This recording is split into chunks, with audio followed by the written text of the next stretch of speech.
Assalamualaikum warahmatullahi wabarakatuh. Jumpa lagi teman-teman. Kali ini saya akan berbagi pengalaman cara memperbaiki sebuah dinamo kipas angin merek Sky.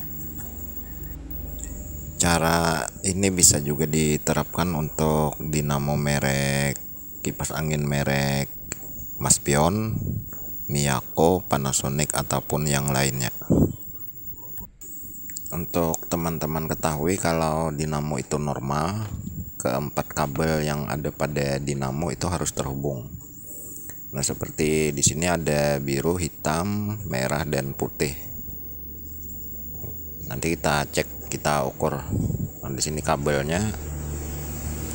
Coba saya letakkan ke kabel biru dulu, bergerak. Nah, ya.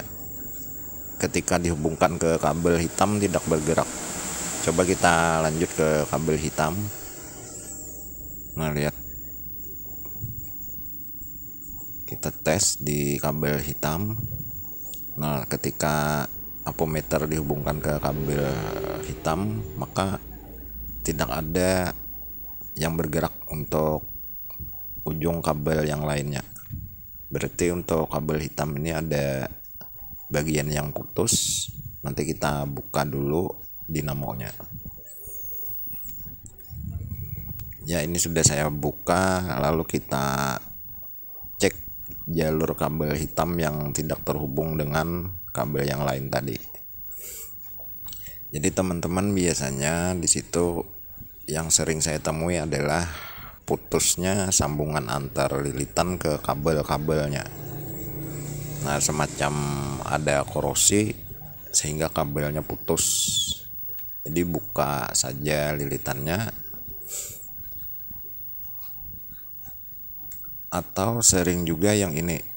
Nah, kita cek di dalam lilitan ini ada terdapat sekring.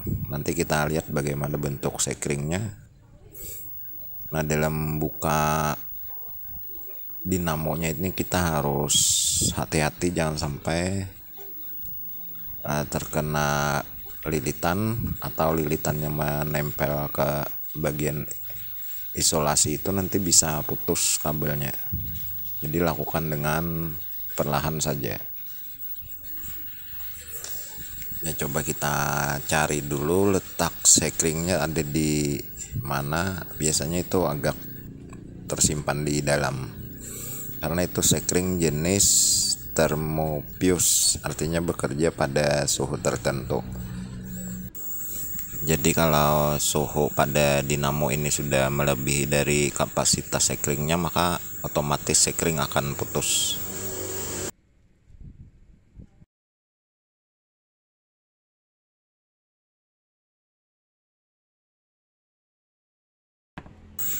Ya, ini saya isolasinya sudah saya bongkar semua. Lihat, di situ ada kabel kecil berwarna coklat.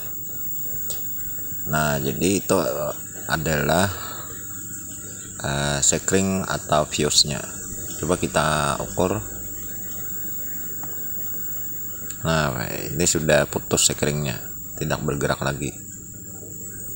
Nah, jadi kabel hitam itu dihubungkan ke sekring, kemudian ujung sekring dihubungkan ke lilitan. Kalau sekringnya putus, otomatis dinamo ini tidak bisa bekerja. Nah, jadi teman-teman cek sekring. Kalau sekring masih bagus, berarti sambungan dari kabel menuju lilitan itu ada yang putus karena korosi. Jadi kita buka saja isolasinya, cek solderannya atau kabelnya, mungkin ada yang putus. Kalau sekringnya yang putus, kita tinggal ganti, atau bisa juga dilangsungkan. Cuma kalau di jumper langsung itu tidak ada lagi pengamannya. Nah, kalau terjadi overheat, maka dinamo akan terbakar. Itu bisa mengakibatkan kebakaran. Jadi lebih baik sekringnya yang kita ganti. Jadi bentuk sekringnya seperti ini. Nah, sekringnya kecil, itu diselipkan biasanya di dalam antar sambungan-sambungan kabelnya diletakkan langsung menyentuh ke bagian lilitan. Coba kita tes, kita pasang di luar dulu, apakah nanti kita ukur masih kabel hitam masih putus atau sudah terhubung dengan kabel yang lain.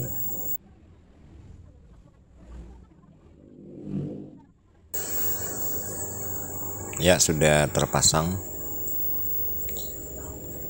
Kita cek lagi kabel hitam dengan kabel yang lain.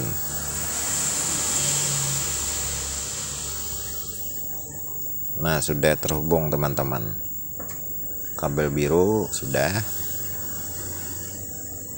Saya coba ulang ukur supaya lebih jelas terlihat.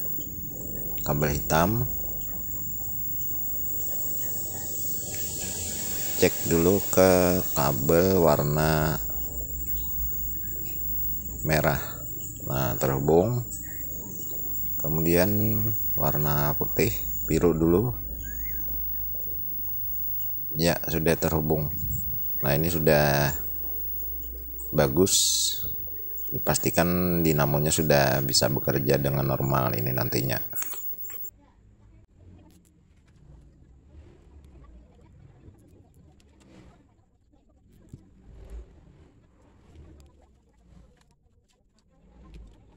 Sekarang kita coba dulu tanpa merakit kembali dinamonya.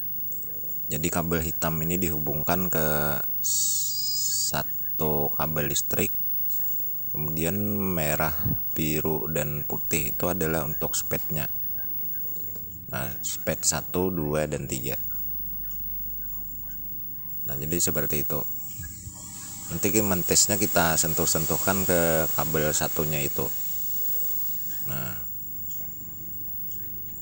kalau dinamonya normal, maka dinamo akan bisa berputar nantinya.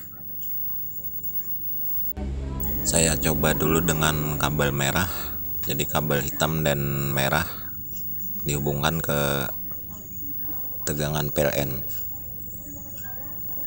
Nah, jadi yang utama itu yang kabel hitam itu untuk tegangan utamanya, kemudian kabel merah, putih, dan biru itu untuk sped. Artinya dirubah-rubah, dihubungkan, nanti kecepatan putarannya akan berbeda-beda. Nah, ini hati-hati dalam mentesnya teman-teman, jangan sampai kena tangan atau apa, itu bisa nyetrum nantinya. Nah, lihat. Nah, terdengar berdengung, itu sudah berfungsi, lilitannya sudah bisa menginduksi besi. Nah, lihat. Nah, jadi teman-teman sepertinya dinamonya sudah bekerja. Coba kita cek lagi dengan kabel yang lainnya.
Ya, ketiga kabel merah, putih dan biru sudah saya cek, semuanya sudah berfungsi.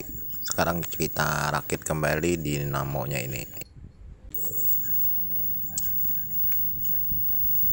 Ya, saya coba lagi hubungkan ke tegangan listrik PLN, kabel hitam.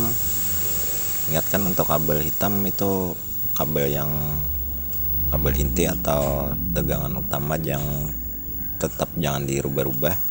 Nanti kita sentuh-sentuhkan kabel yang lain ke kabel listrik yang satunya. Ini hati-hati teman-teman kalau mencobanya, kalau tidak bisa seperti ini, satu-satu saja diletakkan nanti di tempat yang aman. Nah, lihat, ini saya hubungkan kabel merah. Nah, awas teman-teman, ini tegangan PLN-nya bisa nyetrum kalau tersentuh. Jadi lakukan dengan keamanan, jangan sampai menyentuh tangan. Kemudian kabel putih, ya. Kemudian lagi yang terakhir kabel biru. Nah, itu speed kecepatan putarannya itu beda-beda, 1, 2, dan 3. Nah, baiklah teman-teman, itulah sedikit informasinya, semoga bermanfaat.